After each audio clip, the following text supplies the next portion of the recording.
اعلی حضرت مفتی اعظم حجت الاسلام بریلی تجھے سلام۔ بسم اللہ الرحمن الرحیم۔ ثم انہم اختلفوا فیما بینہم ان سبب القضاء هو الذي كان سببا للأداء ام لا بد له من سبب على حدة فبينه المصنف بقوله والقضاء يجب بما يجب به الأداء عند المحققين خلافا للبعض۔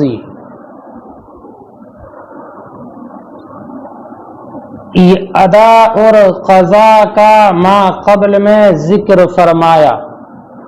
ادا اور قضا کا۔ ادا کی تعریف آپ نے پڑھی، قضا کی تعریف پڑھی۔ اب یہاں سے اس بات کو بیان فرماتے ہیں کہ علماء اصول کا اس بارے میں اختلاف ہے کہ کیا قضا کا سبب وہی ہے جو ادا کا سبب ہے، یا قضا کے لیے کسی سبب جدید کا ہونا ضروری ہے؟ سبب جدید کا ہونا ضروری ہے۔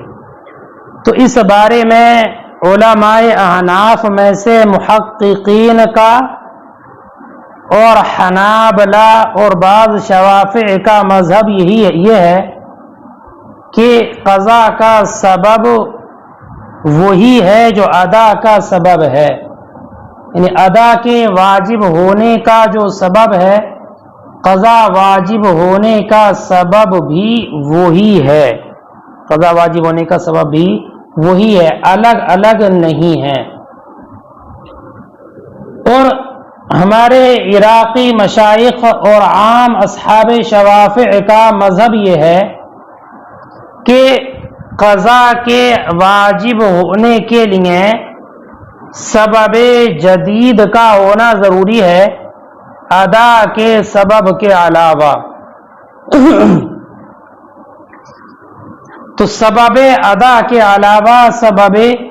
جدید کا ہونا ضروری ہے عراقی مشائخ اور بعض عام اصحاب شوافع کے نزدیک۔ یہ لوگ اس بات کے قائل ہیں کہ قضا کے وجوب کے لیے سبب جدید ضروری ہے، سبب جدید، اور سبب جدید سبب ادا کے علاوہ ہو، سبب ادا کے علاوہ۔ ایک بات یاد رکھنا، اس سبب سے مراد وہ سبب ہے، وہ نص ہے جو ادا کو واجب کرنے والی ہے، وہ نص جو ادا کو واجب کرنے والی ہے۔ سبب معروف مراد نہیں ہے۔ سبب معروف سے مراد کیا ہے؟ سبب معروف سے مراد یہ کہ جو نفس وجوب کا سبب ہوتا ہے نا، جیسے وقت، وہ نفس وجوب والا سبب مراد نہیں ہے، بلکہ اس سبب سے مراد وہ سبب ہے جو ادا کو واجب کرنے والا ہے، ادا کو واجب کرنے والا۔ سمجھ آگے بات نہیں؟ تو حاصل اختلاف یہ نکلتا ہے کہ ہمارے نزدیک وہ نص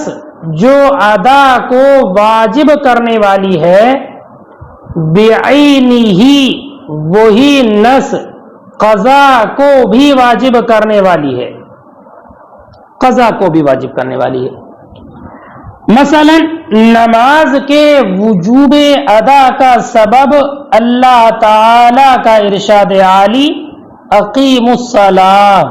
نماز کے وجوب ادا کا سبب، اور روزے کے وجوب ادا کا سبب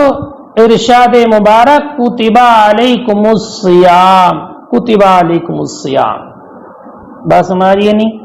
کتب علیکم الصیام۔ تو اقیم الصلاۃ نماز کے وجوب ادا کا سبب، کتب علیکم الصیام روزے کے وجوب ادا کا سبب۔ تو بعینہ یہی دونوں نص قضا کے وجوب پر بھی دلالت کرتی ہیں۔ بعینہ یہ دونوں نص جیسے وجوب ادا پر دلالت کرتی ہیں ویسے وجوب قضا پر بھی دلالت کرتی ہیں۔ علیحدہ سے کسی نص جدید کا ہونا ضروری نہیں ہے جو قضا کو واجب کر دے۔ نص جدید کیا؟ مثلا جیسے نص جدید ہو اللہ تعالیٰ کے رسول کا ایک ارشاد مبارک ہے، من نام عن صلاۃ او نسیها فلیصلیها اذا ذکرها فان ذلک وقتها، یہی اس کا وقت ہے کہ اگر کوئی انسان نماز کے وقت میں بھول گیا یا سو گیا تو وہ جس وقت میں یاد آئے اسی وقت میں اس نماز کو ادا کر لے، اس لیے کہ یہ وقت ہی جب اس کو یاد آیا یہی اس کا وقت ہے، یہی اس کا وقت ہے۔ اور روزے کے تعلق سے اللہ کا ایک ارشاد گرامی ہے، فمن کان منکم مریضا او علی سفر فعدۃ من ایام اخر، تو یہ وجوب قضا کے لیے سبب جدید نہیں ہے بلکہ یہ دونوں تو تنبیہ کے لیے وارد ہوئے ہیں، تنبیہ کے لیے وارد ہوئے ہیں۔ اور تنبیہ اس بات پر کرنا ہے کہ ادا تمہارے ذمے میں ابھی باقی ہے انہی ما قبل کی دو نص کی بنیاد پر۔ کون سی دو نص؟ اقیموا الصلاۃ اور کتب علیکم الصیام کی بنیاد پر۔ تو نصین سابقین کی بنیاد پر ادا تمہارے ذمے میں باقی ہے، فوت ہو جانے کی بنیاد پر ادا ساقط نہیں ہوئی ہے، ادا ساقط نہیں ہوئی ہے۔ تو ہمارے نزدیک جو نص وجوب ادا کا سبب ہے بعینہ ہی وہی نص وجوب قضا کا بھی سبب ہے۔ بات سمجھائیے کہ نہیں؟ کیوں؟ اس لیے کہ نماز کے اور روزے کی بقا فی نفسی مثل پر قادر ہونے کی وجہ سے ہے کہ انسان اگر وقت میں نماز ادا نہ کر سکے تب بھی نماز اس کے ذمے میں باقی ہے، اگر رمضان کے دن میں روزہ نہ رکھ سکے تب بھی روزہ اس کے ذمے میں باقی ہے، اس لیے کہ وہ انسان وہ مامور اپنے پاس سے اس کا مثل دینے پر قادر ہے کہ بعد میں اس نماز کی قضا کرنے پر قادر، اس روزے کی قضا کرنے پر قادر۔ تو یہ انسان اپنے پاس سے مثل سپرد کرنے پر قادر ہے۔ البتہ ہاں اس سے وقت کی فضیلت فوت ہو گئی ہے کہ اگر یہ رمضان کے اسی دن میں روزہ رکھتا اس وقت کی فضیلت کو پاتا اور ادا ہوتی، یا نماز کو اس کے معینہ اوقات میں ادا کرتا تو اس وقت کی فضیلت کو یہ پاتا۔ لیکن وقت کی فضیلت کا ساقط ہونا یہ بغیر کسی مثل اور زمان کے ہے، یعنی یہ ایسی فضیلت ہے کہ جس کا کوئی مثل نہیں ہے، جس کا کوئی زمان نہیں ہے، چونکہ یہ اس سے عاجز ہے اب اس وقت میں یہ ادا کرنے پر قادر نہیں ہے۔ تو اب وقت کی فضیلت کا ساقط ہونا بغیر کسی زمان اور بغیر کسی مثل کے ہے کہ یہ اب کسی مثل پر قادر نہیں ہے۔ بس ہماری کہ نہیں؟ اب یہ ایک امر معقول ہے۔ کیا امر معقول ہے؟ کہ نماز اور روزے کا فی نفسی اس کے ذمے میں باقی رہنا یہ اس وجہ سے ہے کہ اس کے مثل پر قادر ہے۔ یہ امر معقول ہے کہ وہ انسان مثل دینے پر قادر ہے، اور امر معقول جب ہو تو امر معقول پر دوسرے حکم کو، امر معقول کو دوسرے کی طرف متعدی کرنا صحیح ہے۔ لہذا دوسرے کی طرف امر معقول ہے نا، تو امر معقول کو دوسرے حکم کی طرف متعدی کیا جا سکتا ہے۔ فَأَدَّيْنَا حکم القضاء سے یہ بات بیان کرنا چاہتے ہیں کہ نفس نماز اور نفس روزہ کے مثل پر چونکہ انسان قادر ہے اور اس کی وجہ سے نفس روزہ کا مکلف کے ذمے میں باقی ہونا ایک امر معقول ہے، ایسی نفس نماز کا ذمے میں باقی ہونا ایک امر معقول ہے۔ اور امر معقول پر دوسری چیز کو قیاس کرنا درست ہوتا، صحیح ہوتا ہے۔ لہذا نماز اور روزہ کہ جن کے بارے میں نص جدید کا ذکر ہے، جیسے کہ ابھی آپ نے پڑھی من نام عن صلاۃ او نسیہا نماز کے تعلق سے، فمن کان منکم مریضا او علی سفر روزے کے تعلق سے، تو ان کے بارے میں تو نص جدید کا ذکر ہے، لیکن بعض احکام ایسے بھی ہیں کہ ان میں نص جدید کا ذکر نہیں ہے، تو جن کے بارے میں قضا کے لیے نص جدید وارد نہیں ہوئی ہے، مثلا نذر کی نماز، نذر کا روزہ اور نذر کا اعتکاف، تو ان کے بارے میں قضا کے لیے نص جدید نہیں ہے، لہذا جس طرح نماز اور روزے میں جو نص وجوب ادا کا سبب ہے، مثلا اقیم الصلاۃ وجوب ادا کا سبب ہے، تو یہی اقیم الصلاۃ وجوب قضا کا بھی سبب ہے، مثلا کتب علیکم الصیام روزے کے وجوب ادا کا سبب ہے، یہی کتب علیکم الصیام روزے کی قضا کا بھی سبب ہے، تو جو نص موجب ادا ہے وہی نص موجب قضا ہے چونکہ نماز روزہ میں۔ اسی طریقے سے نذر کہ جس کے بارے میں کوئی نص جدید وارد نہیں ہے، ٹھیک ہے نا، تو اب اس کی جو نص ہے موجب ادا وہی نص موجب قضا بھی ہوگی، اور نذر کی نص موجب ادا ولیوفو نذورہم، کیا ولیوفو نذورہم، تو یہی ولیوفو نذورہم اس نذر کے وجوب ادا کے لیے بھی سبب ہے اور وجوب قضا کے لیے بھی سبب ہے۔ لیکن ایک بات یاد رکھنا، یہ اس نذر کے بارے میں ہے جو نذر کے موقت ہو، اس لیے کہ اگر نذر مطلق ہے تو اس میں فوت ہونے کا احتمال ہی نہیں ہے، جب چاہے پوری زندگی میں اس کو وہ ادا کر سکتا ہے جب چاہے، تو وہ صورتیں کہ جن میں نص جدید وارد نہیں ہے ان کو بھی ہم نے قیاس کر لیا ہے انہی پر، ان کو بھی ہم نے قیاس کر لیا ہے انہی پر، چونکہ یہ ایک امر معقول ہے، لہذا جس طریقے سے نماز روزہ میں وجوب ادا کا سبب جو ہے وہی وجوب قضا کا ہے، اسی طریقے سے نذر وغیرہ میں بھی وجوب ادا کا جو سبب ہے وہی وجوب قضا کا بھی سبب ہے۔ بات سمجھ آ گئی؟ یہاں تک امام اعظم رضی اللہ تعالیٰ عنہ کا مذہب ذکر ہوا، اتنے کا ترجمہ لگا لیں، امام شافعی کا مذہب آگے آتا ہے، سنیے، ثم انہم اختلفوا فیما بینہم، پھر اختلاف کیا فقہاء نے اپنے درمیان اس بارے میں، ان سبب القضاء هو الذي كان سببا للاداء، کہ قضا کا سبب وہی ہے جو ادا کا سبب ہے، ام لا بد له من سبب علیحدہ، یا ضروری ہے اس کے لیے علیحدہ سبب کا ہونا، فبینہ المصنف، تو بیان فرمایا مصنف نے اپنے اس قول کے ذریعے، والقضاء یجب بما یجب به الاداء، قضا واجب ہوتی ہے اس سبب سے کہ جس سے ادا واجب ہوتی ہے محققین کے نزدیک، خلافا للبعض، برخلاف بعض علماء کے، اے القضاء یجب بالسبب الذي یجب به الاداء عند المحققین من عامة الحنفیہ، یعنی قضا واجب ہوتی ہے اسی سبب سے کہ جس سے ادا واجب ہوتی ہے عام محققین کے نزدیک، عام حنفیہ میں سے، خلافا للعراقیین من مشائخنا،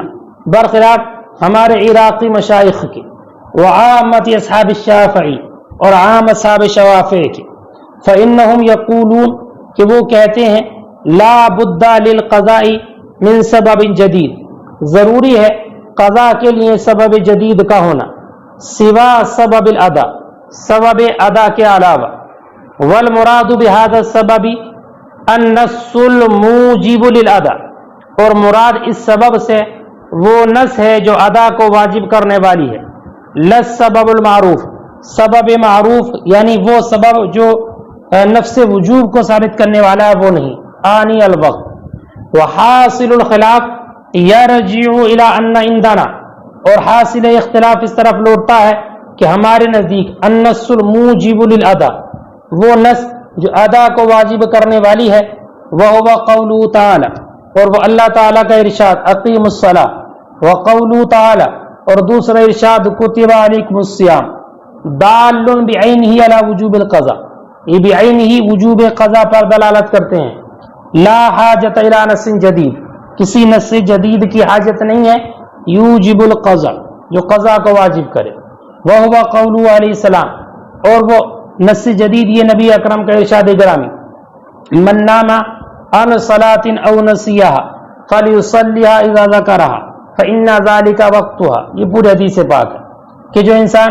نماز سے سو گیا یا اس کو بھول گیا تو جب اس کو یاد آئے تبھی نماز پڑھ لے، اس لیے کہ یاد آنا ہی اس کی نماز کا وقت ہے۔ وقولہ، اور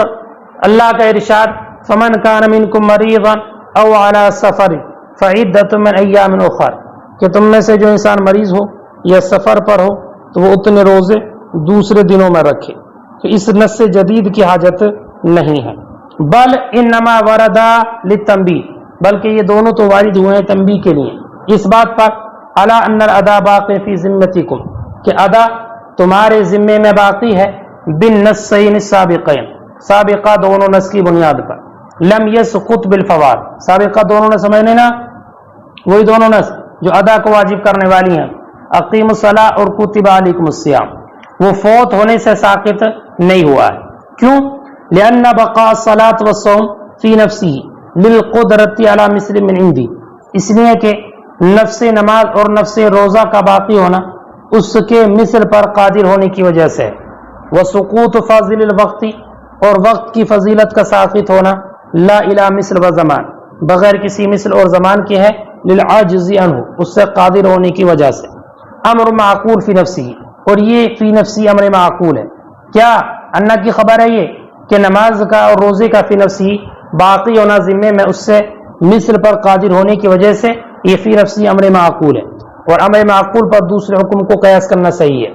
فعدینا حکم القضاء الی ما لم یرد فیہ نص، تو ہم نے قضاء کے حکم کو متعدی کر دیا ان کی جانب کہ جن میں نص وارد نہیں ہے، وہ المنظور، اور وہ نظر ہے، من الصلاۃ، اب چاہے نظر وہ نماز کی ہو، چاہے روزے کی ہو یا اعتکاف کی ہو، لیکن نظر موقت ہو۔ یہاں تک امام اعظم کا مذہب ہوا۔ وعند الشافعی لا بد للقضاء من سبب جدید، سنیں فرماتے ہیں، اور امام شافعی کے نزدیک قضاء کے لیے نص جدید کا ہونا ضروری ہے، نص ادا کے علاوہ، نص ادا کے علاوہ نص جدید کا ہونا ضروری ہے۔ لہذا امام شافعی رضی اللہ تعالیٰ عنہ کے نزدیک نماز کی وجوب ادا کا سبب صیغہ اقیم الصلاۃ، اور نماز کے قضاء کا سبب وہی حدیث پاک جو ابھی آپ نے پڑھی، من نام عن صلاۃ او نسیہا فلیصلیھا اذا ذکرھا فإن ذلک وقتھا، تو یہ حدیث نماز کے قضاء کے وجوب کا سبب ہے۔ اور روزے کے وجوب کا سبب فمن کان منکم مریضا او علی سفر، جو آپ نے پڑھا، روزے کے وجوب ادا کا سبب کتب علیکم الصیام، اور روزے کے وجوب قضاء کا سبب جو آیت کریمہ ما قبل میں آپ نے پڑھی، فمن کان منکم مریضا او علی سفر فعدۃ من ایام اخر۔ امام شافعی کے نزدیک سبب جدید کے علاوہ سبب ادا کے علاوہ نص جدید کا ہونا ضروری ہے۔ بس میں گنی اب رہا مسئلہ یہ کہ چلیے ٹھیک ہے، نماز کے بارے میں نص جدید وارد ہے، روزے کے بارے میں نص جدید وارد ہے، لیکن وہ حکم کہ جس کے بارے میں نص جدید وارد نہیں ہے قضاء کے تعلق سے، تو وہاں پر کیا کہتے ہیں امام شافعی، کیا کہتے ہیں؟ تو فرماتے ہیں جن جگہوں پر نص جدید وارد نہیں ہے، جیسے کہ نظر کے بارے میں نص جدید نہیں ہے، یہاں پر امام شافعی کا مذہب یہ ہے کہ اب قضاء واجب ہوتی ہے تفویت کے سبب، اور یہ تفویت ہی نص جدید کے قائم مقام ہے، نص جدید کے قائم مقام ہے۔ کیا نص جدید کے تفویت یعنی فوت کر دینا، تفویت ایک ہے فوات اور ایک ہے تفویت۔ تفویت یعنی اس کا جو اپنا فعل ہے اس کو چھوڑ دینا، جان بوجھ کر اس کو ترک کر دینا، تفویت۔ تو تفویت اس نص قضاء کے قائم مقام ہوگی۔ تو جن کے بارے میں نص جدید وارد نہیں ہے وہاں پر قضاء کا ثبوت تفویت کی بنیاد پر ہوگا۔ لہذا اب اختلاف کا ہمارے امام شافعی کے نزدیک جو اختلاف ہے اس کا ثمرہ ظاہر نہیں ہوگا مگر فوات کی صورت میں۔ فوات کیا؟ کہ انسان نے جان بوجھ کر اس کو ترک نہیں کیا ہے بلکہ کسی عذر کی بنیاد پر چھوٹ گیا، مثلا یہ کہ وہ انسان مریض ہو گیا، مریض اس قدر مریض ہو گیا کہ روزہ نہ رکھ سکا، یا پاگل اور مجنون ہو گیا کہ نماز نہ پڑھ سکا، اس کی جانب سے تفویت نہیں پائی گئی بلکہ فوات پایا گیا۔ تو اب اس فوات کی صورت میں ہمارے نزدیک قضا واجب ہوگی، قضا واجب ہوگی، اس لیے کہ ہمارے نزدیک نماز کے یا روزے کے یا کسی بھی عبادت کے وجوب ادا کا جو سبب ہے وہی وجوب قضا کا بھی سبب ہے۔ امام شافعی کے نزدیک فوات کی صورت میں قضا واجب نہیں ہوتی ہے۔ کیوں؟ اس لیے کہ امام شافعی کے نزدیک وجوب قضا کے لیے سبب جدید کا ہونا ضروری ہے، اور یہاں پر ہے نہیں سبب جدید، اور تفویت بھی اس کی جانب سے نہیں پائی گئی، لہذا فوات والی صورت میں کہ جب عذر کی بنیاد پر چھوٹ گئی کوئی عبادت تو اس پر قضا واجب نہیں ہوگی، چونکہ قضا کے وجوب کے لیے سبب جدید کا ہونا ضروری ہے، اور سبب جدید ہے نہیں۔ جب سبب جدید نہیں تو تفویت ہوتی، اور تفویت بھی نہیں پائی گئی، اس لیے امام شافعی کے نزدیک اس پر قضا واجب نہیں ہے۔ ٹھیک ہے، اور ایک قول یہ ہے کہ امام شافعی نے جس طریقے سے تفویت کو نص قضا کے قائم مقام مانا ہے، ایسی فوات کو بھی نص قضا کے قائم مقام مانا ہے، کہ فوات بھی نص جدید کے قائم مقام ہے، ایسی جیسے کہ تفویت نص جدید کے قائم مقام ہے۔ اب اختلاف کا جو ثمرہ ظاہر ہوگا وہ احکام کی تخریج میں۔ احکام کی تخریج میں کیا کہ ہمارے نزدیک تمام صورتوں میں قضا کے وجوب کا سبب وہی ہوگا جو ادا کے وجوب کا سبب ہے، قضا اسی نص سابق کی بنیاد پر واجب ہوگی۔ اور امام شافعی رضی اللہ تعالیٰ عنہ کے نزدیک قضا کے وجوب کا سبب نص جدید ہے ان احکام میں کہ جن کے بارے میں نص جدید وارد ہے، جیسے کہ نماز اور روزہ، کہ ان کے بارے میں نص جدید وارد ہے، اور جن کے بارے میں نص جدید وارد نہیں ہے وہاں پر قضا کے وجوب کا سبب یا تو تفویت ہے یا فوات ہے۔ تو اب اس تخریج احکام میں اختلاف کا ثمرہ ظاہر ہو۔ فرماتے ہیں وعند الشافعی لا بد للقضاء من نص جدید، اور امام شافعی کے نزدیک قضا کے لیے نص جدید کا ہونا ضروری ہے، موجب لہو جو اس کو واجب کرنے والا ہو، سوا نص الادا نص ادا کے علاوہ۔ فقضاء الصلاة والصوم عنده، تو نماز اور روزے کی قضا امام شافعی کے نزدیک لا بد ان یکون بقول علیہ السلام، ضروری ہے کہ نبی اکرم کے ارشاد من نام عن صلاة او نسیها فلیصلی اذا ذکرها فإن ذلك وقتها، اس کی بنیاد پر وقوله، اور روزے کی قضا اللہ کے ارشاد فمن کان منکم مریضا او علی سفر فعدۃ من ایام اخر، اس کی وجہ سے وما لم يرد النص فی، اور وہ حکم کہ جس میں نص جدید وارد نہیں ہے، انما یثبت القضاء بسبب التفویت، تو اب قضا کا ثبوت ہوگا تفویت کے سبب، الذي يقوم مقام نص القضاء، جو تفویت کے نص قضا کے قائم مقام ہے۔ فلا تظهر ثمرۃ الخلاف بیننا وبین، تو اب ہمارے اور ان کے درمیان اختلاف کا ثمرہ ظاہر نہیں ہوگا الا فی الفوات، مگر فوات کی صورت میں، فارق کہ جہاں پر اس کا عذر نہ، اس کی جانب سے فوت کرنا نہ ہو، چھوڑنا نہ ہو، بلکہ کسی عذر کی بنیاد پر چھوٹ گیا ہو، جیسے کہ پاگل ہو گیا یا مجنون ہو گیا یا مریض ہو گیا۔ فَإِنَّنَا يَجِبُ الْقَضَاءُ فِي الْفَوَاتِ، تو ہمارے نزدیک قضا واجب ہوگی فوات کی صورت میں، وَعِندَهُ لَا، اور امام شافعی کے نزدیک نہیں ہوگی، اس لیے کہ سبب جدید کا ہونا ضروری ہے، اور وہ ہے نہیں تو تفویت ہوتی، تفویت بھی نہیں ہے، اس لیے قضا واجب نہیں۔ وقیل، اور ایک قولی الفوات ایضا قائم مقام النص کالتفویت، کہ فوات بھی قائم مقام ہے نص کے جیسے کہ تفویت۔ ولا تظہر ثمرۃ الخلاف الا فی التخریج، اور اختلاف کا ثمرہ ظاہر نہیں ہوگا مگر احکام کی تخریج میں۔ فعندنا یجب فی الکل بالنص السابق، تو ہمارے نزدیک تمام صورتوں میں قضا واجب ہوگی نص سابق کی بنیاد پر۔ وعندہ یجب بالنص الجدید، اور امام شافعی کے نزدیک قضا واجب ہوگی نص جدید سے، او بالفوات، یا فوات سے، والتفویت، یا تفویت سے۔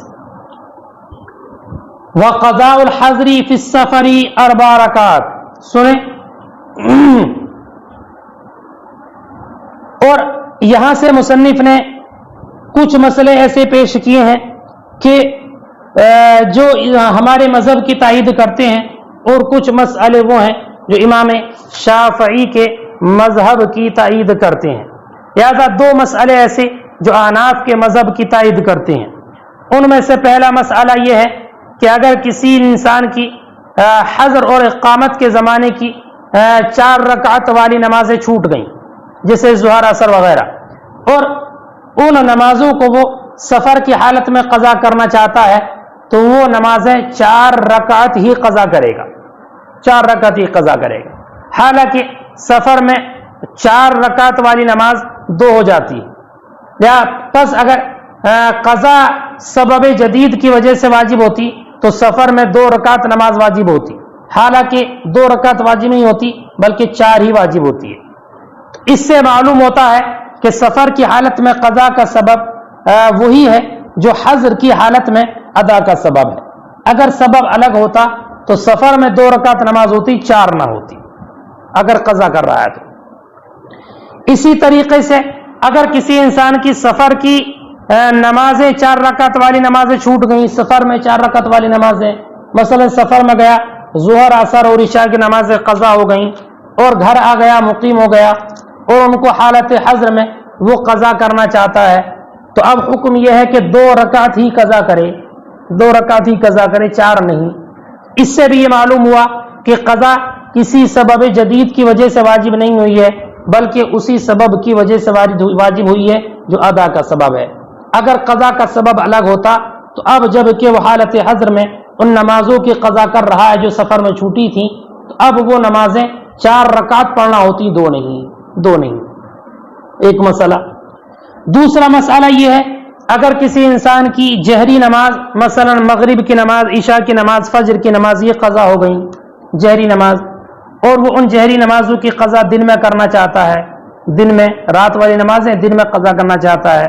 تو قرات جہر سے کرے گا، زور سے کرے گا، زور سے۔ چنانچہ اگر باجماعت قضا کرنے کا اس کا ارادہ ہے تو امام پر زور سے قرات کرنا واجب ہے، زور سے قرات کرنا واجب ہے، ٹھیک ہے۔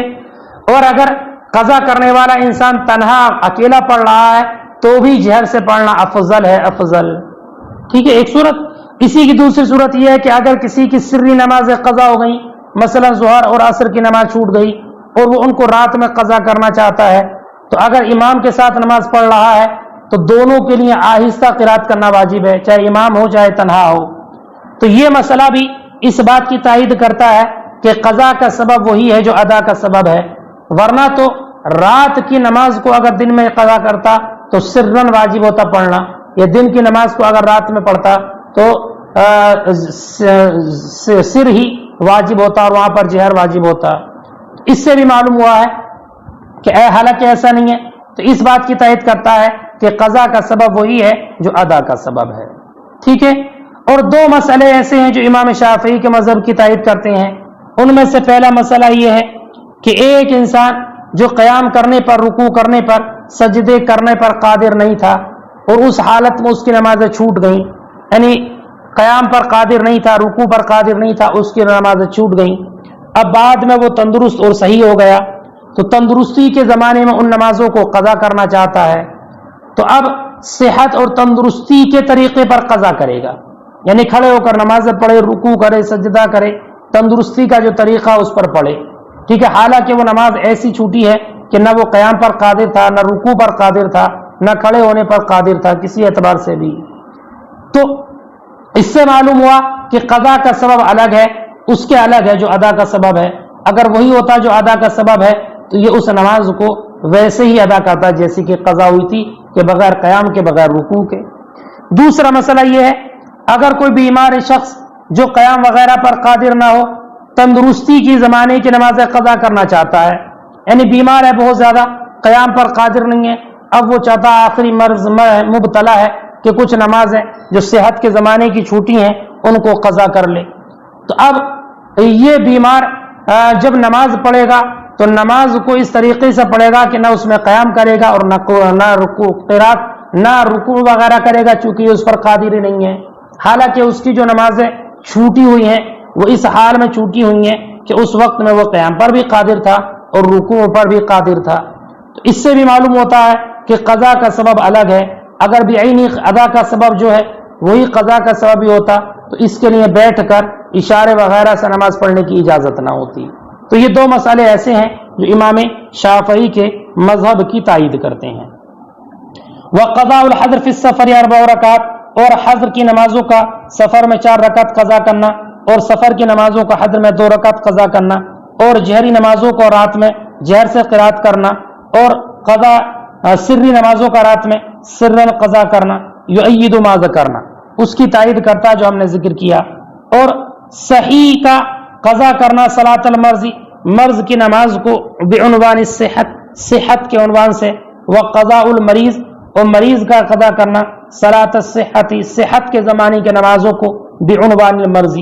مرض کے عنوان کے ساتھ، یؤید ما ذکرہ، اس کی تائید کرتا ہے جو امام شافعی رضی اللہ تعالیٰ عنہ نے ذکر کیا ہے۔